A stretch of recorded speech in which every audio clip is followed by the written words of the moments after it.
हाँ तो दोस्तों, मैं दर्शन आचार्य एग्रीविजन के इस प्लेटफॉर्म में आप सभी का स्वागत करता हूँ। हम एनिमल हस्बेंड्री में एनिमल डिजीज़ के बारे में बात कर रहे थे। एनिमल डिजीज़ के केस में हमने फर्स्ट हमारे लेक्चर में ये सीख लिया था कि कोई भी डिजीज़ जो हो रही है तो उसके पीछे कॉजल ऑर्गेनिज्म क्या है, क्या वो बैक्टीरिया, वायरस, फंगस, प्रोटोजन किससे हो रही है, ये हमारे नॉलेज में फर्स्ट लेक्चर में ही आ गया था। सेकेंड लेक्चर में मैंने आपको ये बताया था कि हम कुछ डिजीज़ के बारे में डिटेल में पढ़ेंगे। हमने एंथ्रेक्स के बारे में या हेमरेजिक सेप्टिसिमिया के बारे में सेकेंड लेक्चर में पढ़ा। फिर हमने अपने थर्ड लेक्चर में मैस्टाइटिस के बारे में और ब्लैक वाटर के बारे में पढ़ा था। हमने अपनी 4 बैक्टीरियल डिसीज़ कंप्लीट कर लिए। अब हम वायरल डिसीज़ पे आते हैं।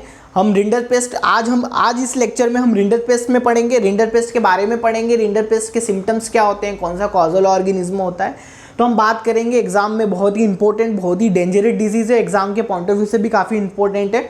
तो हम बात करते हैं। तो सबसे पहले हम देखेंगे कि भैया रिंडरपेस्ट होते हैं, उसके कॉमन नेम क्या होते हैं। रिंडरपेस्ट का कॉमन नेम है कैटल प्लेग और पोकापोकनी। हिंदी में इसको पोकापोकनी बोलते हैं क्योंकि इसमें पोकापोकनी कह सकता हूँ कि इसमें बहुत ज़्यादा डायरिया के सिम्टम्स, बहुत घातक डायरिया के सिम्टम्स देखने को मिलते हैं, इसलिए इसको पोकापोकनी बोला जाता है। कैटल प्लेग बोलते हैं। आपको ये पता होगा कि जो प्लेग है ये चूहों से फैलता है, ठीक है। तो वो इसको इसलिए कैटल प्लेग बोला गया कि वो भी बहुत ज़्यादा डेंजरस और बहुत ज़्यादा स्प्रेड आउट होने वाली एक वायरल डिजीज़ थी। तो ये भी बहुत ज़्यादा स्प्रेड आउट और वाइडली स्प्रेड आउट होने वाली एक वायरल डिजीज़ है, इसलिए उसको कैटल प्लेग कॉमन नेम इसका दिया गया है। तो कैटल प्लेग बोलते हैं, रिंडरपेस्ट और पोकापोकनी। कॉजल ऑर्गेनिज्म की बात करेंगे तो भैया इसके अंदर पैरामिक्सो वायरस इन्वॉल्व होता है। प्रिकोर्ना वायरस की बात करेंगे तो वो एफएमडी में आता है, आगे हम बात करेंगे। पैरामिक्सो वायरस इन्वॉल्व होता है और यही वायरस मैंने आपको फर्स्ट लेक्चर में भी बताया था कि यही वायरस आपका रानीखेत, जो हमारी पोल्ट्री के जो सबसे ज़्यादा डेंजरस डिसीज़ होती है रानीखेत, तो उसमें भी जो वायरस इन्वॉल्व होता है वो भी एक पैरामिक्सो वायरस ही होता है। और यहाँ पे भी पैरामिक्सो वायरस इन्वॉल्व होता है, या फिर उसको निकोली वायरस भी बोल सकते हैं, क्योंकि निकोली नाम के साइंटिस्ट ने, निकोली और उनके साथ एक व्यक्ति और थे, दोनों ने मिलकर इस वायरस को फर्स्ट टाइम डिटेक्ट किया था 1902 में, 1902 में, इसलिए इसको निकोली वायरस भी बोलते हैं। मेन आपको याद रखना है पैरामिक्सो वायरस, एग्जाम में पूछा गया क्वेश्चन है।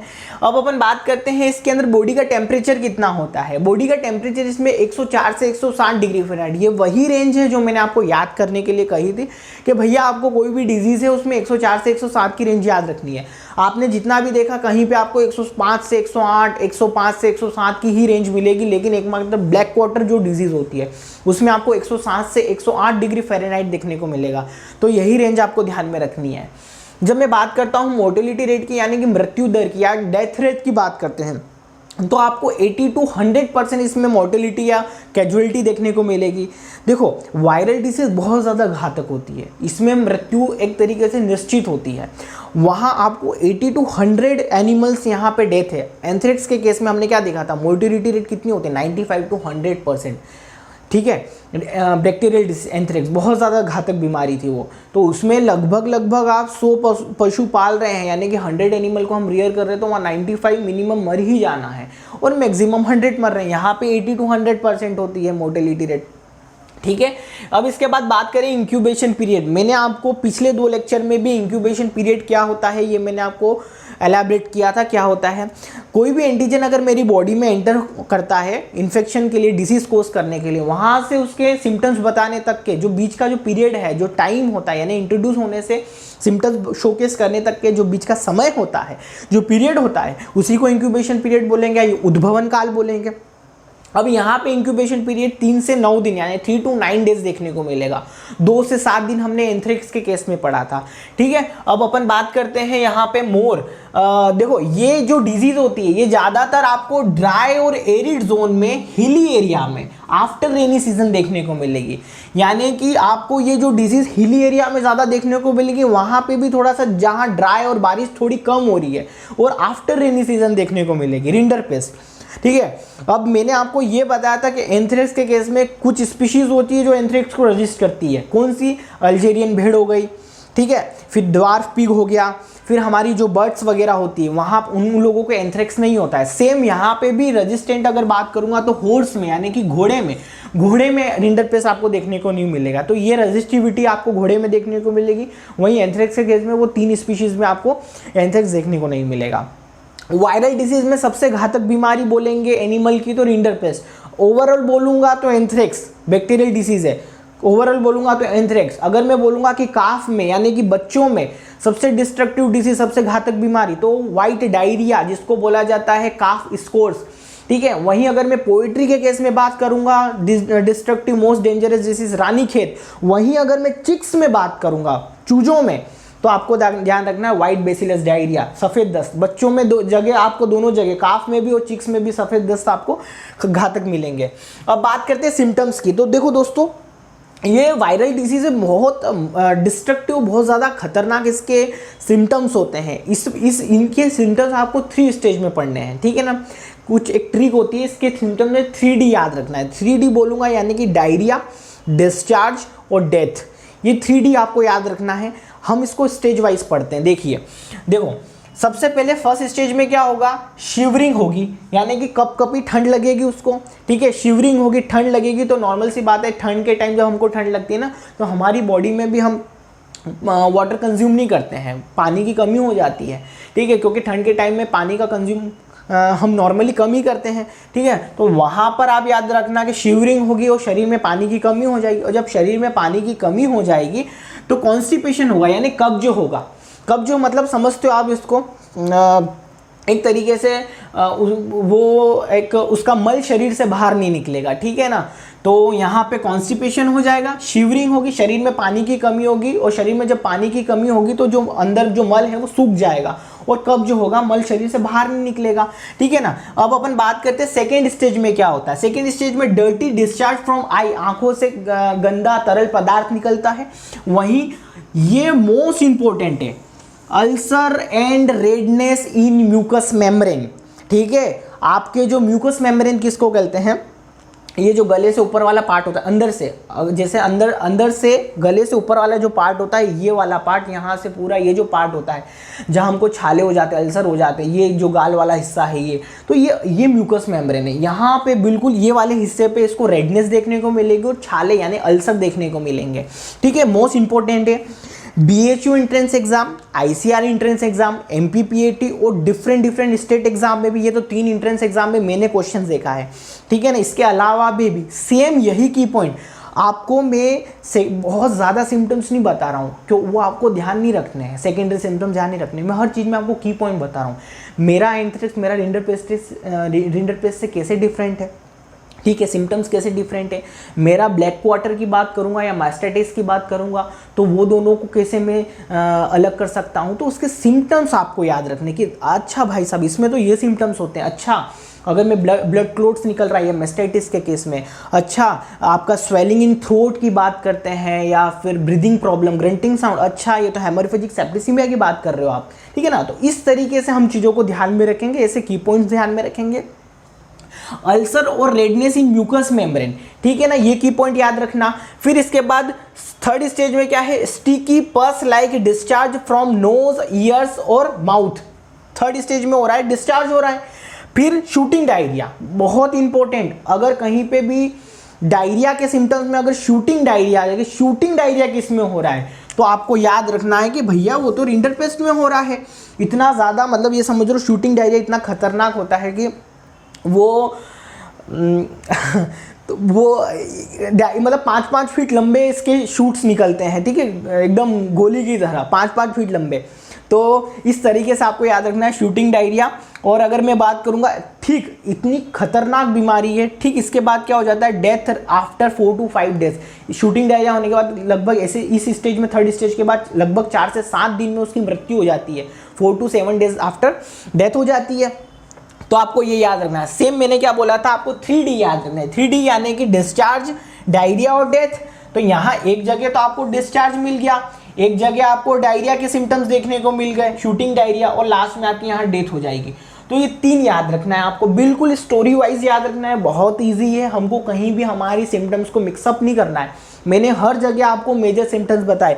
Ulcer, redness in mucus membrane बोलूंगा तो रिंडरपेस्ट, म्यूकस मेम्ब्रेन पे छाले होना और रेडनेस होना तो यहाँ पे। लेकिन अब जब मैं फूट एंड माउथ डिसीज बताऊंगा तो वहाँ पे उसके माउथ में, नोज में, माउथ में, नोज में नहीं, माउथ में, लिप्स पे, वहाँ अल्सर हो जाएंगे। फीट पे, यानी कि उसके दो खुर पशु होते हैं, 2 खुर वाले पशु होते हैं जिनके जो हूफ्स हैं वो आपके इवन नंबर में होते हैं, 2 भागों में डिवाइड होता है, उनके बीच में भी अल्सर हो जाता है, वहाँ भी आपको छाले देखने को मिलते हैं। उनके माउथ पे पूरे, वहाँ भी आपको, लिप्स पे अंदर, वहाँ भी आपको छाले देखने को मिलते हैं। ये आपका फूट एंड माउथ डिसीज के मेजर सिम्टम्स है।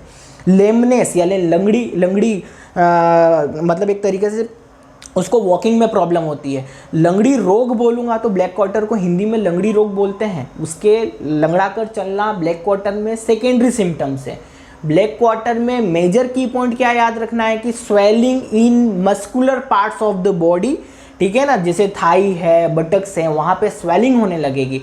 स्वेलिंग होने लगेगी, अंदर गैस भर गई है तो गैसियस एडेमा, और गैस भर गई अगर हम उसको प्रेस करेंगे तो क्रिपिटेटिंग साउंड आएगा। तो ये याद रखना, ये आपके ब्लैक क्वार्टर के मेजर सिम्टम्स है। ऐसे सभी सिम्टम्स को हमको अलग अलग तरीके से एकदम सेपरेट करते हुए पढ़ना है ताकि हमें प्रॉब्लम नहीं होगा, और ईजिली कोई भी एग्जाम में अगर आप बैठो और डिजीज से क्वेश्चन आया तो आपका 100% राइट होगा। आगे बात करते हैं इसके। देखो, ये ध्यान में रख लिया कि सिम्टम्स हमने 3 स्टेज में पढ़ लिए। इसके क्या होगा भैया, डिस्चार्ज होगा, डायरिया होगा, डेथ हो जाएगी। अब अपन बात करते हैं ट्रीटमेंट की। तो देखो, ट्रीटमेंट में यहाँ पे वैक्सीनेशन करेंगे। अब देखो, जितनी भी वायरल डिसीज होती है ना दोस्तों, तो आप ये देखोगे, जैसे मैं आपको एग्जांपल देता हूँ, वहाँ पर लंपी स्किन डिसीज़ आई थी। लंपी स्किन डिसीज़ में इनिशियली जब ये आई थी 2022 में आपको देखने को मिली थी, काफ़ी घातक थी। तो इसमें क्या हुआ था, इनिशियली जो वैक्सीनेशन दिया गया था वो था GTV यानी गोट पॉक्स वैक्सीन या गोट टिश्यू वैक्सीन बोलते हैं जिसको। तो इनिशियली वायरल डिसीज़ में आप समझ लो डॉक्टर यही ठोक देते हैं। अब लंपी प्रोवेक तो बाद में आया ना, हमारे जो एक्वाइन ऑर्गेनाइजेशन है और IARI ने, दोनों ने मिलके लंपी प्रोवेक बनाया था। फिर यहाँ पे क्या हुआ कि इनिशियली आपको वायरल डिसीज़ में GTV दे रहे हैं, यहाँ पे भी आपको GTV दे रहे हैं, IM, ठीक है, इंट्रामस्कुलर। तो यहाँ पे आप दे रहे हैं वैक्सीनेशन में GTV और 33.33% सल्फामेथाजिन। मैंने आपको फर्स्ट लेक्चर में नहीं, सेकेंड लेक्चर में एंथ्रेक्स पढ़ाया था, तो मैंने आपको बताया था जहाँ पे भी आपको डायरिया यानी कि दस्त के सिम्टम्स देखने को मिलेंगे, वहाँ आपको 33.33% यही अमाउंट में, यही सांद्रता के साथ सल्फामेथाजिन देना है, ठीक है। अगर मैं बोलूँगा मोस्ट डिस्ट्रक्टिव डिसीज़ चिक्स के केस में वाइट बेसिलस डायरिया, सफ़ेद दस्त, वहाँ पे भी सल्फामेथाजिन देते हैं। मैंने आपको वायरल सबसे डिस्ट्रक्टिव एनिमल के केस में वायरल डिसीज रिंडरपेस्ट, यहाँ पे डायरिया के सिम्टम्स देखने को मिले, शूटिंग डायरिया, सल्फामेथाजिन दे देंगे 33.33%। वहीं काफ की भी डिस्ट्रक्टिव डिसीज़ जिसको हम काफ स्कोर्स के नाम से जानते हैं, सफ़ेद दस्त ही होती है वो भी, तो वहाँ पर भी आप दस्त लग रही है, डायरिया के सिम्टम्स देखने को मिल रहे हो तो सल्फामेथाजिन दे देते हैं। तो ये थोड़े से स्मार्ट लर्निंग करनी है, हमको थोड़ा सा समझना है चीज़ों को, हमारे नॉलेज को इस लेवल तक लेके जाना है कि हम दूसरों से अलग किस तरीके से रह सकते हैं। अच्छा, डायरिया के सिम्टम्स सल्फामेथाजिन, जैसे बैक्टीरियल डिसीज़ कोई भी होती है, बैक्टीरियल डिसीज़ में हमेशा आप एंटीबायोटिक देते हो, स्ट्रेप्टोमाइसिन हो गया, पेनिसिलिन हो गया, वहाँ आप देखने को मिलता है। ये पैथोलॉजी में भी कोई भी बैक्टीरियल डिसीज स्टेप्रोसाइक्लिन देते हैं, वहाँ पे भी सेम एनिमल के केस में भी यही है। तो ये चीज़ें ध्यान में रखनी है। सल्फामेथाजिन 90 ml IV के फॉर्म में, तो ये याद रखना है। हाँ, अब जो से डिजीज़ है, अब डिजीज़ के लिए टेस्ट होते हैं, जैसे कि मैंने एंथ्रेक्स के केस में आपको बताया था कि एस्कोली टेस्ट करते हैं और मिथाइलिन ब्लू रिडक्शन टेस्ट करते हैं। बैक्टीरियल के केस में वही टेस्ट जो मिथाइलिन ब्लू जो टेस्ट है, रिडक्शन टेस्ट, सॉरी MBR जो टेस्ट है वो आपका मिल्क के केस में करते हैं, और मिथाइलिन ब्लू जो टेस्ट है वहाँ एंथ्रेक्स के केस में आएगा। सेम वही बैक्टीरिया को फाइंड करने के लिए, उनको डिटेक्ट करने के लिए करते हैं। लेकिन अगर मैं ELISA टेस्ट की बात करूँगा तो कोई भी वायरस को डिटेक्ट करने के लिए, डिटरमाइन करने के लिए, आप उसकी एक्टिविटी को फाइंड करने के लिए आप ELISA टेस्ट करते हो। आपने ये पढ़ा होगा वायरस के केस में। वहीं अगर बैक्टीरिया की बात करूँगा तो आपने ऊज टेस्ट के बारे में पढ़ा होगा।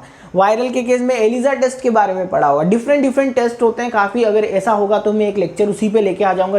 जितने भी टेस्ट है, जैसे एग्रीकल्चर में हमने जितने भी टेस्ट पढ़े वो एग्जाम में पूछे जाते हैं, कहीं ना कहीं आपको मिलेंगे, तो उस पूरा एक लेक्चर में हम देख लेंगे, शानदार कमान उस पर भी बन जाएगी हमारी।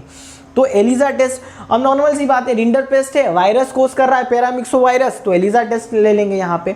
तो ये एलिजा टेस्ट ध्यान में रखना, ठीक है ना। और इसके सिम्टम्स इंपॉर्टेंट है, सिम्टम्स याद में रखना आपको। जो रिंडरपेस्ट वास्तविकता में अभी तो इराडिकेट हो गई है, इसके आपको ज़्यादा केसेस देखने को नहीं मिलेंगे, लेकिन बहुत ही भयानक डिसीज है, इसके सिम्टम बहुत ज़्यादा इंपॉर्टेंट है। Incubation period, temperature, causal organism paramyxo virus, यही कॉजल ऑर्गेनिज्म आपको रानीखेत में भी मिलता है, ठीक है ना, पैरामिक्सो वायरस, ठीक है। वहीं हमने एंथ्रेक्स के केस में क्या